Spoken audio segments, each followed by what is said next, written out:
BDR হত্যার জুলাই হত্যার যারা শহীদ হয়েছেন তাদের বিচার সুষ্ঠু বিচার দাবি করছি। বিডিআর হত্যা এটার পূর্ণ তদন্ত দাবি করছি। নাসিরউদ্দিন আহমেদ পিন্টু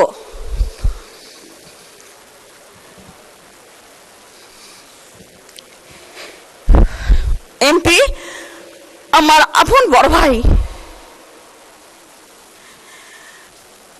তাকে বিডিআর মিথ্যা হত্যার মামলা দিয়ে তাকে রাজশাহী জেলে গিয়ে মারা হয়েছে। আমরা পারিবারিক থেকে একটা মামলা করা হয়েছে, কিন্তু মামলাটা তদন্তে আছে। এখন আমরা মামলার চেহারা দেখতে পারিনি। মাননীয় স্পিকার, আমার স্বামীকে যখন সন্ত্রাসীরা হত্যা করেছে তখন স্বৈরাচারী সরকার ছিল, যার আসামিদের ছাড়িয়ে দিয়েছে। কিন্তু বর্তমান তো গণতান্ত্রিক সরকার। তবে নাসিরউদ্দিন পিন্টু সহ বিডিআর সমস্ত হত্যা মামলার দ্রুত নিষ্পত্তি চাচ্ছি স্বরাষ্ট্রমন্ত্রীর কাছে। গত 17 বছরের শিক্ষাকে সম্পূর্ণ পঙ্গু করে দেওয়া হয়েছে। শিক্ষার জায়গা দখল, শিক্ষার্থীদের স্কুল কলেজ বিমুখ করা। আমি মিরপুরে বাসী, আমার একটা স্কুলের অভিভাবকরা আমাকে ওখানে নিয়ে গেলেন মনিকানন স্কুলে। সেখানে স্কুলে গিয়ে দেখা গেল 7.5 কাঠা জমি কোনো একটা সংগঠন দখল করে ফেলছে। সেখানে আলাদা পার্সোনাল গেট করা হয়েছে, পার্সোনাল অফিস করা হয়েছে, নেট ভাড়া দেওয়া হয়েছে। স্কুল কমিটি, স্কুল শিক্ষক কেউ জানে না। মাননীয় স্পিকার, আমি শিক্ষামন্ত্রীকে অনুরোধ করব প্রত্যেকটা স্কুলে যাতে অডিটের ব্যবস্থা করা হয়। চিকিৎসা ক্ষেত্রে ওষুধের কাঁচামাল, ফিল্টারের কর সূত্র থেকে শুরু করে আমাদের যারা সাধারণ মানুষ আছে, যারা ডায়ালিসিস করে, যারা টাকার অভাবে চিকিৎসা করাতে পারে না, তাদের এই চিকিৎসার সুব্যবস্থা করে দিয়েছে। ধন্যবাদ মাননীয় স্পিকার, বিডিআর হত্যার জুলাই হত্যার যারা শহীদ হয়েছেন তাদের সুষ্ঠু বিচার দাবি করছি। বিডিআর হত্যা এটার পূর্ণ তদন্ত দাবি করছি। নাসিরউদ্দিন আহমেদ পিন্টু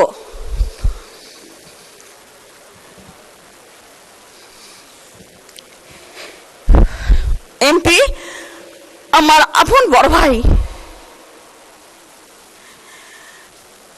তাকে বিডিআর মিথ্যা হত্যার মামলা দিয়ে তাকে রাজশাহী জেলে গিয়ে মারা হয়েছে। আমরা পারিবারিক থেকে একটা মামলা করা হয়েছে, কিন্তু মামলাটা তদন্তে আছে। এখন আমরা মামলার চেহারা দেখতে পারিনি। মাননীয় স্পিকার, আমার স্বামীকে যখন সন্ত্রাসীরা হত্যা করেছে তখন স্বৈরাচারী সরকার ছিল, যার আসামিদের ছাড়িয়ে দিয়েছে। কিন্তু বর্তমান তো গণতান্ত্রিক সরকার। তবে নাসিরউদ্দিন পিন্টু সহ বিডিআর সমস্ত হত্যা মামলার দ্রুত নিষ্পত্তি চাচ্ছি স্বরাষ্ট্রমন্ত্রীর কাছে।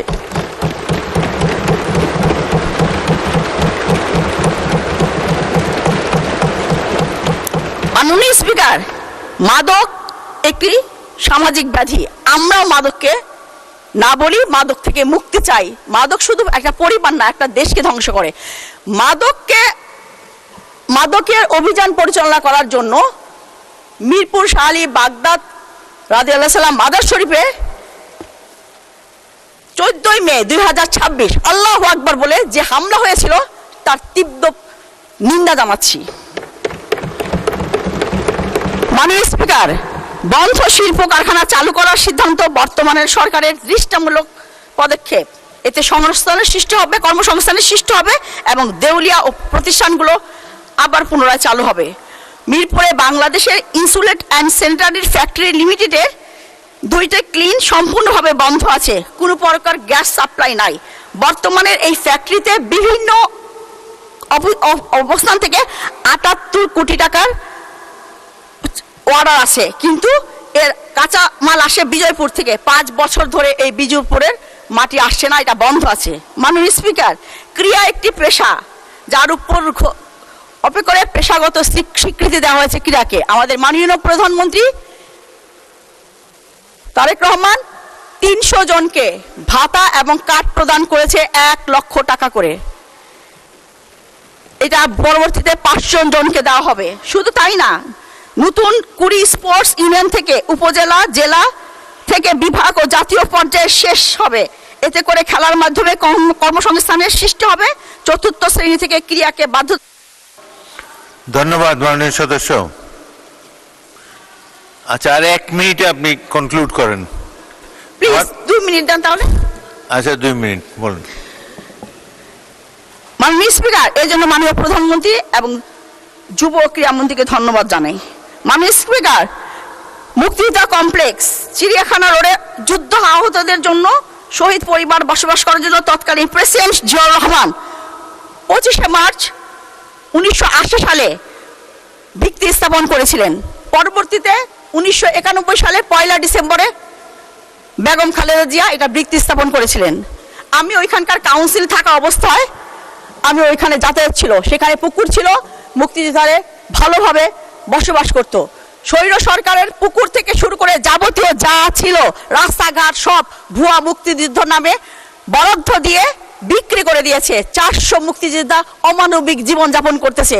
মাননীয় স্পিকার, এখানে আমাদের দেশনেত্রী বেগম খালেদা জিয়া একটা হাসপাতাল স্থাপনা করেছিলেন। শুধুমাত্র বেগম খালেদা জিয়া হাসপাতালটা স্থাপনের ভিত্তি স্থাপন করেছেন দেখে সেই হাসপাতালটা ট্রাস্ট আধুনিক হাসপাতাল শুধু স্থাপনে রয়ে গেছে। এই হাসপাতালটা কোন রুগী আর ডাক্তারের চেহারা দেখেনি। বর্তমান সরকারের হাসপাতাল 100 বেডের যে হাসপাতালের উন্নয়ন করার কথা ছিল, আমি স্বাস্থ্যমন্ত্রীকে বলবো এটা পর্যবেক্ষণ করে এইখানে ওই স্থাপনাতে 100 শয্যা বিশিষ্ট হাসপাতালের ব্যবস্থা করার জন্য। মাননীয় স্পিকার, দারুসালাম থানার অধীনে 2য় কলোনি, 1ম কলোনি, 3য় কলোনির খাজনা নেওয়া হচ্ছে না। এতে বৈধ ব্যবসায়ী বাড়ির মালিকরা কোনো ধরনের খাজনা দিতে পারছে না, বিক্রি করতে পারছে না, ঋণ নিতে পারতেছে না। এটা আমি ভূমিমন্ত্রীর দৃষ্টি আকর্ষণ করছি। মাননীয় স্পিকার, এই বাজেটের সবচেয়ে বড় শক্তি হলো এটি শুধু প্রবৃত্তির বাজেট নয়, একটি সামাজিক ন্যায় বিচার, উন্নয়ন ও মানবিক রাষ্ট্র নির্মাণের বাজেট। আমি আশা করি যথাযথ বাস্তবায়নের মাধ্যমে দেশের জনগণের বিদ্যমান উন্নয়নের গুরুত্বপূর্ণ ভূমিকা লাগবে। আমি আশা করি এই সংসদের এই বাজেট। মাননীয় স্পিকার, আজকে যে 32% ভোট, এই ভোট কিন্তু বিপ্লবের ইমোশনের ভোট। এই ভোট কিন্তু জামাতের সাথে শাহবাগ হত্যাকাণ্ডের ইমোশনের ভোট। তাদের ভোটের স্ট্যাটিস্টিক সেই 4.6। এই কারণেই বলতে চাই, আজকে বাংলাদেশ এই যে বিপ্লবের তরুণ প্রজন্ম যারা এই বিপ্লবকে নেতৃত্ব দিয়েছে, আমরা তাদের কাছে অনুরোধ করব তারা যাতে এই বিপ্লবের মর্যাদা, এই বিপ্লবের ধারাবাহিকতা মাননীয় স্পিকার এই সংসদে অন্তত বজায় রাখে। আজকে আসলে খুব পূর্ব প্রস্তুতি ছিল না, কিন্তু আমাদের বিরোধী দলের এনসিপির মাননীয় সংসদ সদস্যের বক্তব্য শুনে আমি আসলে আজকে বক্তব্য দিতে উৎসাহিত হয়েছি। মাননীয় স্পিকার, কেন এই ব্যতিক্রমী সংসদ বললাম? এই সংসদে মুক্তিযুদ্ধে অংশগ্রহণ করা আমাদের সম্মুখ যোদ্ধা আছে। এই সংসদে 90-এর স্বৈরাচারের বিরুদ্ধে যুদ্ধ করা আমাদের এই সংসদে আমাদের নেতৃত্ব আছে। আমাদের এই সংসদে তরুণ বিপ্লবীরা আছে, ট্রু স্টলওয়ার্ট অফ রেভলিউশন, এবং যারা খুব তরুণ ইসলামিক ধারণার সংসদ সদস্যরা আছেন। আমি তাদের উদ্দেশ্যে একটি কথা বলতে চাই। Every revolution carries an agatho-ecological legacy. Freedom of speech is intertwined with the light of emancipation and the shadows of unintended consequences. এর ধারাবাহিকতায় মাননীয় স্পিকার বলতে চাই, ফরাসি বিপ্লবের পরে একটি কথা এই পৃথিবীতে খুব জনপ্রিয় হয়েছে। সেই কথাটি হলো, বিপ্লব তার নিজের সন্তানদেরকেই হত্যা করে। মাননীয় স্পিকার, এই সংসদে একটি মন্তব্য, একটি উদ্দেশ্য, একটি আস্থার অভাব সমগ্র বিপ্লবকে প্রশ্নের মুখে ফেলতে পারে। এইখানে আমরা যারা বিপ্লবের মাধ্যমে জন্ম নিয়েছে, এই ধরনের সংসদ সদস্য যারা এখানে নির্বাচিত হয়েছেন, তাদের যখন বক্তব্য দিবে তারা এই বিপ্লবের চেতনাকে, বিপ্লবের ধারাবাহিকতাকে মাথায় রেখেই বক্তব্য দেওয়া উচিত। মাননীয় স্পিকার, বিরোধী দলের সংসদ চিফ হুইপের একটি বক্তব্য আমি শুনেছিলাম এই সংসদে বসে। তিনি বলছিলেন স্বাধীনতার 54 বছর পরে এই জাতি দেখতে চায় না মুক্তিযুদ্ধের সপক্ষের শক্তি, মুক্তিযুদ্ধের বিপক্ষের শক্তি। আপনাকে একটি কথা বলতে চাই, এই জাতি দেখতে চায় বলে বাংলাদেশ জাতীয়তাবাদী দল 2/3 অধিক সিট পেয়ে এই সংসদে সরকার গঠন করেছে। আপনি বলেছেন বাংলাদেশ জাতীয়তাবাদী দল জামাত ইসলামীর সাথে রাজনীতি করেছে। মাননীয় স্পিকার, আমি একটি তুলনামূলক স্ট্যাটিস্টিক্স দিতে চাই।